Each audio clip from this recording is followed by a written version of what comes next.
दोस्तों, आज हम hospital management system quanta version 5 उसका डेमो देखेंगे। उसमें हम एक ओपीडी रजिस्ट्रेशन करेंगे, फिर डॉक्टर के पास पेशेंट जाने के बाद ईएमआर कैसे ऑपरेट होता है, ये सारी चीज देखेंगे। तो अभी हम चलते हैं quantahms.com। ये पूरा web based cloud based software है हॉस्पिटल मैनेजमेंट सिस्टम, जो कि छोटे से हॉस्पिटल से लेके तो बड़े से बड़े हॉस्पिटल का मैनेजमेंट कवर करता है। तो let's log in to the software और हम एक सुपर यूजर करके लॉग इन करेंगे और आप देखेंगे कि इसमें बहुत सारे मॉड्यूल है। आज के डेमो में हम ओपीडी मैनेजमेंट कवर करेंगे कंप्लीटली, पेशेंट रजिस्ट्रेशन से ओपीडी मैनेजमेंट, ईएमआर हम देखेंगे। तो हम जल्दी से जल्दी ओपीडी मैनेजमेंट में एक रजिस्टर करते हैं। इसमें सारे मॉड्यूल्स है, इसमें 36 मॉड्यूल्स है, जो कि कोर फंक्शंस हम बोलेंगे वो मॉड्यूल है। अभी हम एक रजिस्ट्रेशन, ओपीडी रजिस्ट्रेशन कम बिलिंग करेंगे। डायरेक्टली ओपीडी रजिस्ट्रेशन कम बिलिंग हो सकता है। तो पेशेंट वॉक इन हो गया और वो गया रिसेप्शन पे और उसने बोला कि मुझे कंसल्टिंग करना है। तो नाम डाल दिया, यहाँ पे मोबाइल नंबर डाल देंगे। इमीडिएटली मोबाइल डालने के बाद में हम उसको व्हाट्सएप भी कर सकते हैं। ये देखिए, यहाँ पे मोबाइल नंबर डाल दिया, एज डाल दिया पेशेंट का, एज डालने के बाद में और कंसल्टेंट डॉक्टर। सो रिसेप्शन आइडेंटिफाई करेंगे कि कौन से टाइप के डॉक्टर स्पेशलिटी को पेशेंट को दिखाना है। उसके हिसाब से पेशेंट को डॉक्टर का नाम यहाँ पे सिलेक्ट कर देंगे। तो देखिए, डॉक्टर का नाम सिलेक्ट कर दिया मैंने और मैंने रजिस्टर कर दिया। रजिस्टर करते ही ये पेशेंट रजिस्ट्रेशन हो गया है और नीचे एक पूरा सर्विसेज का मेनू आ गया है। और ये मुझे व्हाट्सएप भी कर सकता हूँ, बटन दबाने के बाद ऑटोमेटिकली व्हाट्सएप चले जाता है। देखिए, तो व्हाट्सएप भी चला गया है ऑटोमेटिकली। ठीक है, वो भी हम चेक कर लेंगे। देखिए, व्हाट्सएप आ गया, ये देखिए व्हाट्सएप आ गया।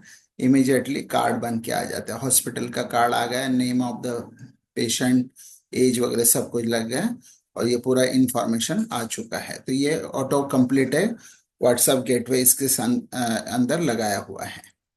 अभी हम चलते हैं ओपीडी कंसल्टेशन। तो अभी देखिए, जो डॉक्टर है तो पेशेंट ने ओपीडी कंसल्टेशन चार्जेस यहाँ पे आ जाएंगे। देखिए, इसमें सारी सर्विसेज यहाँ पे मौजूद है और ये पूरा सॉफ्टवेयर डेटाबेस ड्रिवन प्रोग्राम है कंप्लीटली। हम जो भी इंफॉर्मेशन इसके अंदर डालेंगे वो ऑटोमेटिकली हमें मिल जाएंगे। सेकेंडली, यहाँ पे कोई हार्ड कोडेड चीज नहीं है, तो ये चार्जेस जो है वो ऑटोमेटिकली डेटाबेस से आ रहे हैं। अब इसको ऐड करते हैं।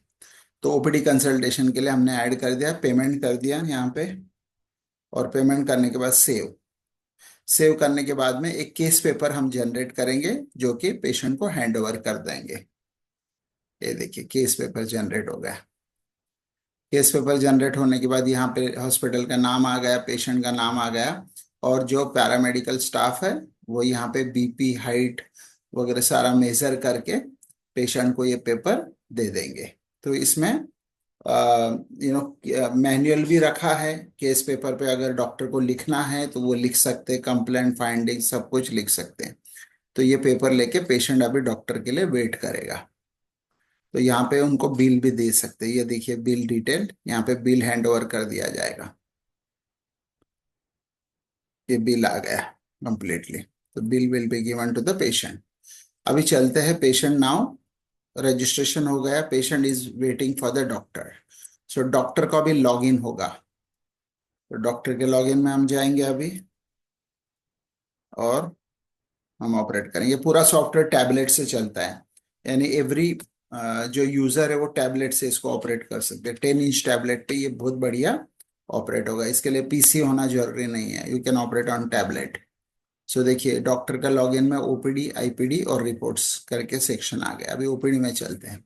ओपीडी में देखिए, ऑटोमेटिकली वो पेशेंट का नाम यहाँ पे आ गया है और यहाँ पे येलो कलर है। येलो कलर का मतलब है ये डॉक्टर ने अभी ये पेशेंट को देखा नहीं है। और अगर ये ग्रीन कलर हो जाता है तो डॉक्टर को पता चलेगा कि पेशेंट को उन्होंने चेक कर लिया रिकॉर्ड को। ठीक है, अभी इसको ओपन करते हैं। ओपन करने के बाद हमारे सामने काफी ईएमआर सेक्शन आ जाएंगे। यहाँ पे हम अलग अलग टाइप के ईएमआर दे सकते हैं। जैसे पेडियाट्रिक्स के डॉक्टर है तो उनको पेडियाट्रिक्स का ईएमआर देंगे, vaccine setting register, milestone register, gynaecology, antenatal, initial obstetric history like this, physiotherapy, orthopaedic, ENT, तो हम अलग अलग टाइप के ईएमआर प्रोवाइड करते हैं। और कोई भी नई स्पेशलिटी है उसका भी ईएमआर हम बना देंगे। अभी इसमें देखेंगे हम जनरल, ये जनरल। तो जनरल ईएमआर में हम जाएंगे और पहले चेक करेंगे, वाइटल एंट्री करेंगे, पेशेंट का वाइटल जो एंटर करेंगे। तो ये जो सेक्शन है ये अलग अलग यूजर्स को अलग अलग हम दे सकते हैं। फॉर एग्जांपल जो नर्सेस रहेंगी वो वाइटल एंटर करके दे देंगे पेशेंट का, तो जैसा पल्स बीपी एंटर कर दिया, ओके।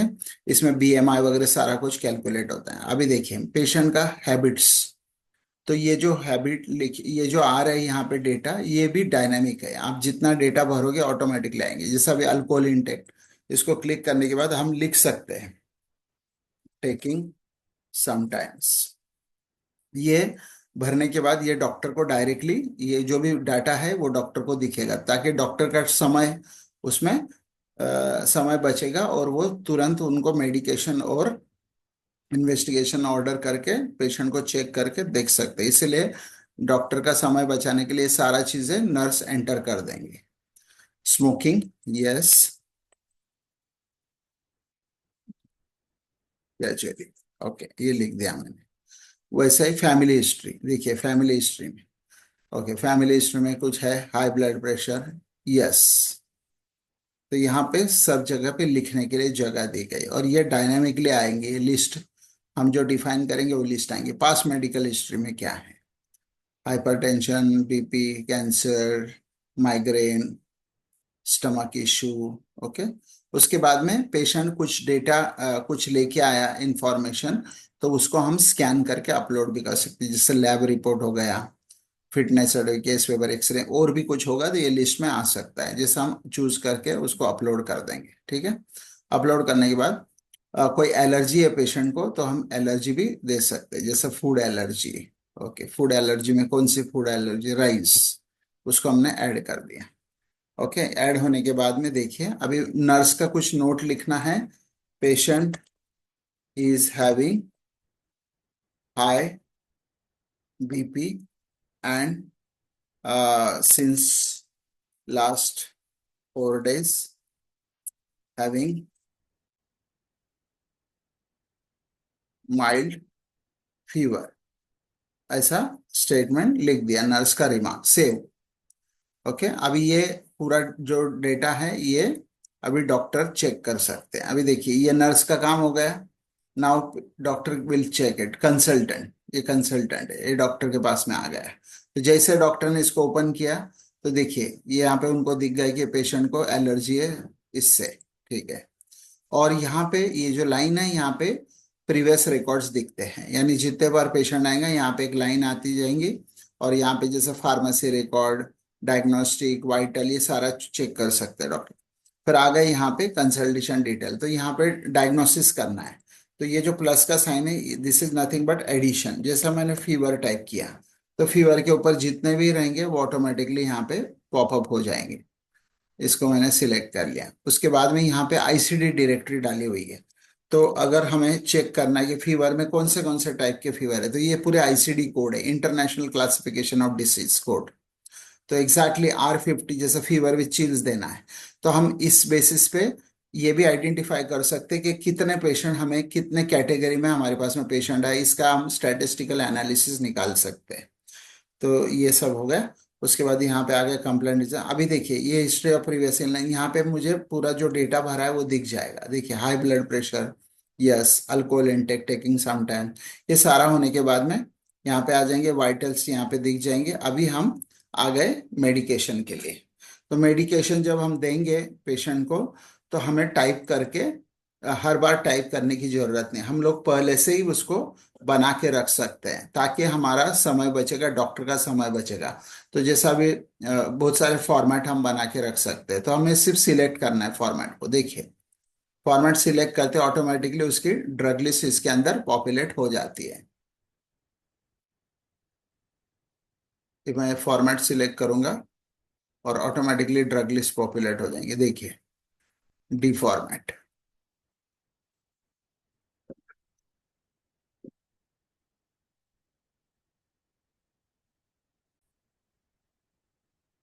तो देखिए फॉर्मेट पॉपुलेट हो गया, देखिए ये देखिए फॉर्मेट आ गया डायरेक्टली। तो ये फॉर्मेट ऑटोमेटिकली हम प्री डिफाइन करके रख सकते हैं ताकि हमारा समय बचे और ऑटोमेटिकली फॉर्मेट यहाँ पे आ जाए। ओके, ये फॉर्मेट आ गया, ये ट्रीटमेंट का पूरा फॉर्मेट आ गया। अभी डॉक्टर ने बोला कि कुछ इन्वेस्टिगेशन आपको ऑर्डर करवाना है, तो इन्वेस्टिगेशन यहाँ से ऑर्डर कर देंगे। ये देखिए इन्वेस्टिगेशन ऑर्डर कर दिए। ओके, फिर ऐसे इन्वेस्टिगेशन सारे इन्वेस्टिगेशन ऑर्डर है, लाइक एब्डोमेन, चेस्ट, ये देखिए एक्सरे चेस्ट एब्डोमेन, ये ऑर्डर कर दिया। ओके, फिर डॉक्टर ने बोला come and see me after 10 days, 10 days. तो अभी 10 डेज के बाद में कौन सा डेट आएगा, तो डॉक्टर से भी यहाँ पे 10 लिखते ही यहाँ पे अपने आप डेट आ जाएंगे। देखिए 10/3 आ गई, तो इसका मतलब 10/3 को नेक्स्ट फॉलोअप डेट है। ठीक है, इस हिसाब से ऐसा करके डॉक्टर इसको सेव कर देंगे, सेव। और सेव होने के बाद में इसको व्हाट्सएप भी हो जाएगा डायरेक्टली। देखिए व्हाट्सएप कर दिया तो वो पूरा केस पेपर पेशेंट के पास में पहुंच जाएगा। ओके, तो ये पूरा ओपीडी सेक्शन है। अभी ये जो डेटा है ये ऑटोमेटिकली अगले डिपार्टमेंट में पहुंच गया। तो अभी हम देखेंगे कि नेक्स्ट डिपार्टमेंट में जाके देखते हैं कि लैब में पहुंच गया, फार्मेसी में भी डेटा पहुंच गया। तो ये पूरा इंटरकनेक्टेड सॉफ्टवेयर है। अभी हम चलते हैं लैब में देखेंगे और फार्मेसी में देखेंगे। अभी देखते हैं, देखिए मैं जाता हूँ यहाँ पे और ऑटोमेटिकली लैब में नाम आ गया। देखिए ये पूरा लैब का सॉफ्टवेयर है। देखिए लैब में आ गया नाम, वैभव काले हेमोग्राम यहाँ पे आ गया। तो ये अभी हम अगले सेक्शन में देखेंगे जो डिटेल में कि लैब ऑपरेट करना है, लेकिन यहाँ तक ये डेटा आ चुका है। उसके बाद हम फार्मेसी में भी देखेंगे, फार्मेसी में भी डेटा आ गया है। देखिए ये देखिए फार्मेसी में डेटा आ गया है। तो फार्मेसी में भी हमें ऑटोमेटिकली पेशेंट इशू वाउचर में जब जाएंगे तो देखिए यहाँ पे आ गए वैभव काले। सिर्फ सिलेक्ट करने के बाद में ऑटोमेटिकली जो डॉक्टर ने प्रिस्क्राइब किया है वो यहाँ पे ऑटोमेटिकली आ गए। देखिए इस तरह से फार्मेसी। हम रेडियोलॉजी में भी देख लेते हैं, हमने एक्सरे एब्डोमेन ऑर्डर किया था तो रेडियोलॉजी में भी डेटा आ गया है। ये देखिए रेडियोलॉजी में भी एक्सेशन में, ये देखिए चेस्ट एक्सरे एब्डोमेन आ गया है। तो इस तरह से ये पूरा सॉफ्टवेयर चलता है और ये बहुत ही बेहतरीन सॉफ्टवेयर है। ये अभी हमने जो डेमो देखा वो ओपीडी मैनेजमेंट को कवर करता है। Thank you very much.